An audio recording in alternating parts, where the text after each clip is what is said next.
Welcome to NFT Summer, everybody. NFT sales volume surges to 2.5 billion in 2021 first half.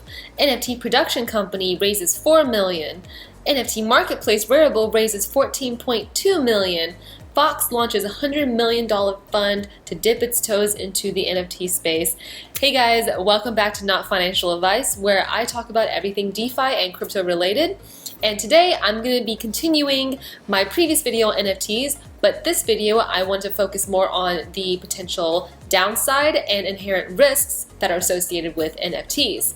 So if you're new here, please like and subscribe, as that would greatly help me continue making these videos for you guys. Okay. Let's jump right into it. As an investor, whether new or seasoned, you want to be smart about managing your risks. And this being a relatively new space, there are some inherent risks. So the way that I like to look at it is there are three types of risks inherent with NFTs. The first one being with the actual NFT project or piece itself. The second one being the platform that it is on. And the third being the regulatory guardrails that are being developed in this space as we speak. One of the biggest risks with NFTs is the volatility. If you zoom out far enough, you'll see that we are very early in this space, and most of the projects that exist today are simply not going to make it. Majority of them are going to go to zero.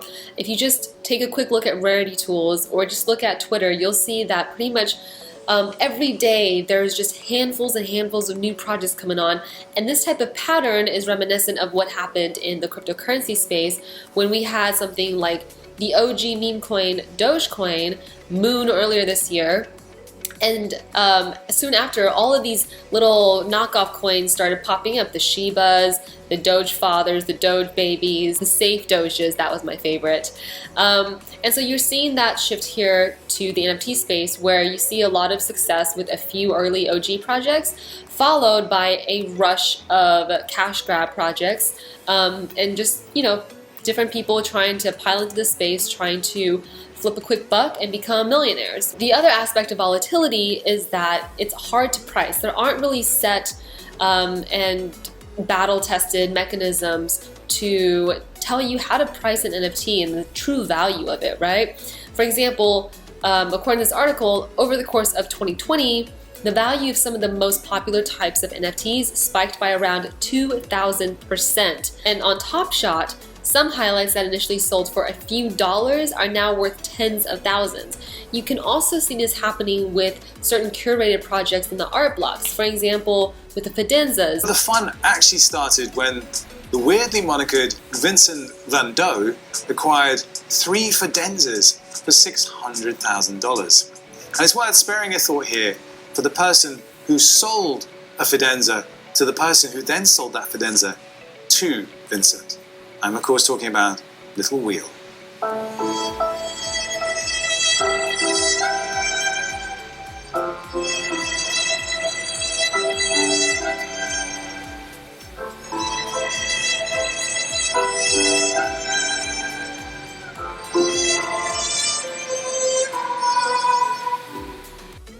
So there's that, and keep in mind that anyone can mint an NFT, so there's going to be a lot of competition, and the space is getting very overcrowded pretty quickly. It's flooding with new projects daily. Second thing about individual projects or pieces that you want to keep in mind is that they're relatively illiquid, and they're closer to baseball cards or paintings than Bitcoin or stocks, because for NFTs, every seller needs to find a buyer who's willing to pay a certain price for a particular one-of-a-kind item. And when the economy or the market goes south, well, discretionary spending is one of the first to go, and NFTs would probably fall under that category. And so you wouldn't necessarily be able to cash out of your NFTs when you need or want to, which would really suck if you were cash strapped. Just because you paid 100 grand for a digital pet rock does not mean that you are going to be able to sell it for that or more, or even at all. The other risk that you want to keep in mind is rugs, right? There's a high potential for fraud. The last few days we've actually seen a couple of prominent NFT scams. The two that I'm talking about in particular is the Fame Lady Squad and the Queenship projects that turned out to be complete scams. They were these projects that were supposed to be made by women and people of color to further support women and minorities in the NFT space that is pretty much male dominated. But turns out the developers were dudes. They were just a bunch of dudes pretending to be women, supporting other women. So there's that. Also, don't really care about roadmaps. Roadmaps don't mean anything. I could literally draw a roadmap with green and red crayons and throw it up on a website. Doesn't mean I'm going to actually execute on it. And I'm not legally bound to either. They could soft rug, right? So a soft rug is where the development team abandons the project. There's usually a distinction between the token itself, which is a record of ownership that lives on a blockchain, and the asset that it refers to, which would be a photo of an ape or a cat or a video or an audio file that's stored separately. So if a dev team or a startup that issued NFTs goes out of business, or abandon the project and stop hosting these digital artworks, then buyers could be left with tokens pointing to files that no longer exist. There are remedies around this. For example, you could have these files hosted on an IPFS, which is an interplanetary file system. Yes, I know. We barely made it to Mars and all of a sudden we're interplanetary. Love it. Also, even if the dev team doesn't soft rug and abandon the project, they could simply just not fulfill all or any of their promises, right? Because essentially you are investing your money into somebody. You're investing into their reputation. For example, Gary Vee and his NFT project VeeFriends, you're basically investing in his promise as a serial entrepreneur and social media influencer that he's going to do the things that he says he's going to do with the project. And he even says on his website, terms and conditions subject to change without notice. That's a risk that you have to be willing to take if you want to buy into those sort of projects. And last but not least is the risk of manipulation. So there's a thing called wash trading, where somebody artificially pumps up the price of an asset by opening multiple accounts and wallets and trading amongst themselves or a closed group of accomplices. And this has historically been common in NFTs because any person can have an unlimited amount of Anon wallets. Well, you can do the math. So those are your individual project risks. Let's move on to more fun stuff, the risks that come with blockchains. With every blockchain, there is the risk of a smart contract vulnerability. Smart contracts are pretty much what govern and constitute NFTs and the whole DeFi crypto space. They are written by humans, therefore there are imperfections in the code which can be exploited by hackers. For example, just yesterday, we had somebody pull off probably one of the biggest heists in DeFi history.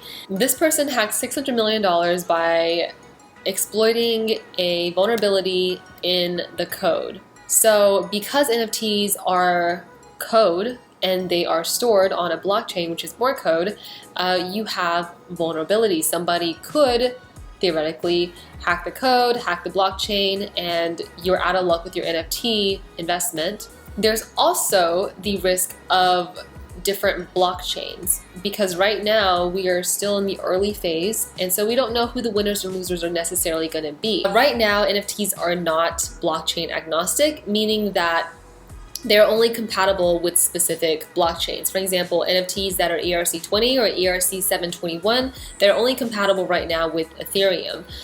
In the future, though, I do see a blockchain agnostic NFT developing, but as of right now, that is a risk because you are essentially not only betting on the individual project to perform well and succeed in the long run, you're also betting on the blockchain that it's developed on to also succeed in the long run. And right now, Ethereum is the leader in smart contracts, but there are many competitors coming up, some of which may have not even been invented yet. So you don't necessarily know like who the Amazons, Facebooks, and Googles of the smart contract ecosystems are going to be, right? And also because gas fees are so high on Ethereum right now, some smaller budgets may be forced to go to other blockchains to try and be the early bird there, right? right, and find the CryptoPunks on other blockchains.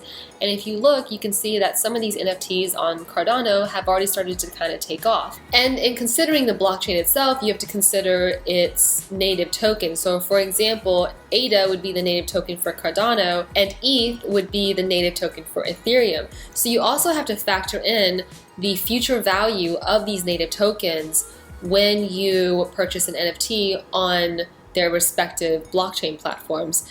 And of course, don't forget the risk that comes with crypto and DeFi space in general. Recently, infrastructure bill just passed the US Senate without clarification on crypto, which is something that the crypto space has been fighting for. And there's a lot being thrown around between regulators and the space.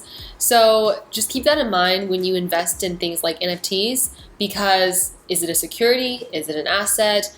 How is it taxed? You know, these are many implications that are still kind of working itself out in the government right now. Because the more hype and mania that's going around in this space, the more careful you want to be and the more discretion you want to utilize. I'm not saying that NFT is a bubble. I actually don't believe it's a bubble, but I do believe there are levels of hype and mania, as is with any lucrative space. So just be careful, and I hope you find the best NFT gems out there. Thanks so much for watching. I'll catch you in the next one. Bye.